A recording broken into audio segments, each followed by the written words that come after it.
जय मसीह की। यूहन्ना 20:4 से 9 अगर आप पढ़ोगे तो वहाँ पर ऐसा है कि प्रभु यीशु मर चुके हैं। उनकी डेड बॉडी जो थी वो कब्र में रखी गई थी, लेकिन तीसरा दिन हो गया था और कुछ स्त्रियाँ वहाँ पर गई थी, उनको डेड बॉडी नहीं दिखी।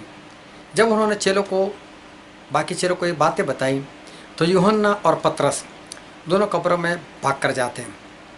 जब भाग कर जाते हैं तो अंदर जाकर वो लोग देखते हैं तो वहाँ पर उन्होंने एक चीज़ देखी कि प्रभु यीशु के पहने हुए कपड़े थे वहाँ पर, लेकिन उनका जो रुमाल था वो एक और जिस तरह से हम प्रेस कर कर अच्छे तरह से उसको मोड़ कर रखते, ऐसे मोड़ कर रखा हुआ था।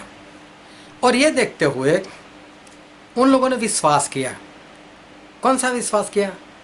कि प्रभु यीशु मुर्दों में से जिंदा हो उठे, क्योंकि ये बात आज तक वो लोग नहीं समझे थे। अभी देखो, वो रुमाल में ऐसी कौन सी बात थी कि जिसके कारण उन लोगों को पता चल गया। उस वक्त ऐसा होता था कि आज की तरह मोबाइल नहीं थे। जब कोई मालिक होता था, समझो कि कोई आप मालिक हो, आपने अपने नौकर को ऐसा बोला है कि तू खेत में जाकर काम कर आ, और फिर आप घर में बैठे हो, लेकिन तभी आपको किसी काम से बाहर जाना हुआ। अभी अगर खेत से काम करने के बाद आपका नौकर आएगा तो देखेगा मालिक तो है नहीं, तो हो सकता है वो तो अपने घर पर चला जाए। लेकिन आपको वापस आना है और नौकर से और भी काम लेना है, तो आपको ये बताना है नौकर को कि तू रुकना, जाना नहीं। तो मोबाइल नहीं होने के ऐसी कोई सुविधा नहीं होने से उन लोगों का कोड वर्ड था कि मालिक क्या करता था, अपना रुमाल जो होता था ना, उसको जिसे प्रेस कर कर मोड़ कर रखते, ऐसे एक जगह पर मोड़ कर रख देते थे अलग से। तो जब वो नौकर आता था और वो रुमाल देख लेता था, उसको पता चल जाता था मेरा मालिक आ रहा है और मुझे कोई काम देने वाला है, मुझे नहीं जाना है। तो जब इन लोगों ने ये रुमाल देखा, अरे हमारा मालिक, हमारा गुरु वो तो आने वाला है, मतलब जिंदा हो गए।